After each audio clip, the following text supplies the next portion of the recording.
Hello everyone, मैं रजनी राणा आपको महाशिवरात्रि की ढेर सारी शुभकामनाएं देती हूँ। भगवान भोलेनाथ आपकी हर मनोकामना पूर्ण करे। मैं एक ट्यूशन टीचर और स्कूल टीचर हूँ। सुबह मैं स्कूल जाती हूँ और दोपहर से शाम तक रात तक मैं ट्यूशन पढ़ाती हूँ। मैं आपको बताऊँगी कि कैसे मैं इस फील्ड में आई, कब आई और कहाँ से मैंने अपनी जर्नी शुरू करी। मैं भी एक भोली भाली सी गांव की लड़की थी, बिल्कुल जैसे कह सकते हैं गंवार, ऐसी मैं थी। मैं 20 साल की उम्र में मेरी शादी हो गई थी।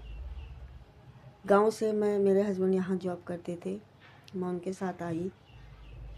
मुझे कुछ नहीं पता था, शहर के नाम पे शाह नहीं पता था, पढ़ाई के नाम पे पानी पता था। ठीक है, स्कूल में हमने पढ़ाई तो करी थी, बट वो कुछ काम की नहीं थी। उस टाइम पे, हमारे टाइम पे अंग्रेजी वगैरह कुछ होती नहीं थी। हिंदी भी टीचर पढ़ाते थे, नहीं पढ़ाते थे, बस ठीक है, 12th डिग्री मिल गई थी। धब्बा था कि हाँ 12वीं पास है, बट 12वीं तक की स्पेलिंग तक की नहीं आती थी। उस समय इतना सीरियस पढ़ाई को लिया नहीं जाता था। बस इतना जानते थे, आपकी लड़की को बस चिट्ठी लिखनी आनी चाहिए, बस इतना ही सीमित था। तब तक पढ़ाई का वैल्यू इतनी ही थी लड़कियों के लिए, क्योंकि उस टाइम पे फ़ोन नहीं होते थे, इंटरनेट नहीं होते थे। तो ये रहता था कि बस ये चिट्ठी लिखना जान जाए, बस मतलब इसकी पढ़ाई ख़त्म। तो जब मैं यहाँ शहर में आई तो मुझे धीरे धीरे इस चीज़ का पता चला कि हाँ, यहाँ पे कैसे पढ़ाई की वैल्यू है, क्या करना चाहिए। सारे दिन अगर मैं खाली रहती हूँ तो मुझे क्या करना चाहिए। खाली बैठना मुझे अच्छा नहीं लगता था। सारे दिन क्या करे इंसान, पर लेकिन मुझे पढ़ाई तो इतनी आती नहीं थी, क्या करूं। धीरे धीरे बच्चे हुए। अपने बच्चों को मैंने ट्यूशन नहीं भेजा। ज़्यादातर मैंने देखा है कि आजकल मोस्टली पेरेंट्स अपने बच्चों को 2, ढाई, 3 साल से ट्यूशन भेजना शुरू कर देते कि हाँ चलो मैडम, ये हमसे पढ़ता नहीं है, इसको ट्यूशन डाल दो जी। पहले तो हमें ये नहीं समझ आता कि बच्चे पेरेंट्स से पढ़ते क्यों नहीं हैं।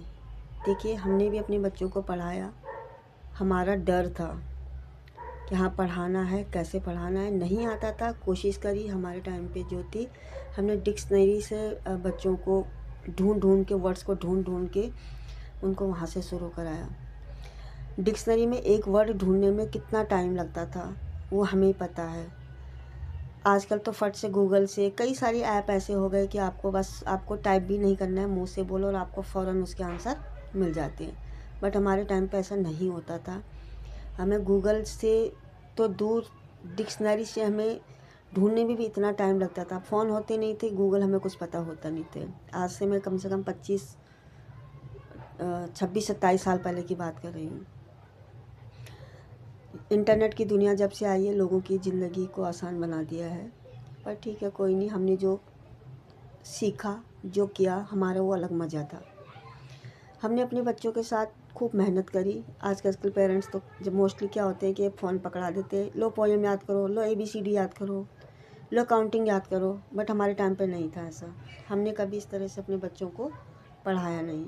हमने अपने खुद से पहले खुद पढ़ा, फिर उनको पढ़ाया। क्योंकि हम इतने, मैं कह रही हूँ ना कि हमारे टाइम पे इतना कुछ होता नहीं था पढ़ाई वढ़ाई।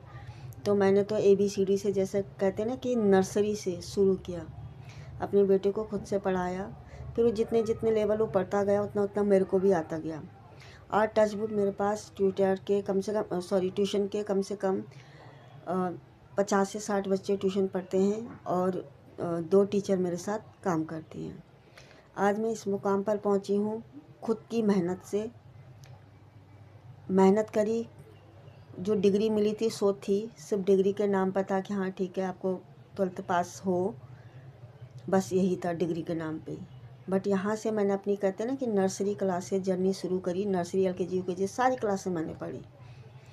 तो मैंने जब पढ़ी तो बच्चों को भी पढ़ाया अपने। फिर मैं खुद इतनी आज एक्सपर्ट हो गई कि मैं 50 से 60 बच्चों को ट्यूशन देती हूँ और अपने साथ बाहर से ट्यूटर हायर किए हैं मैंने।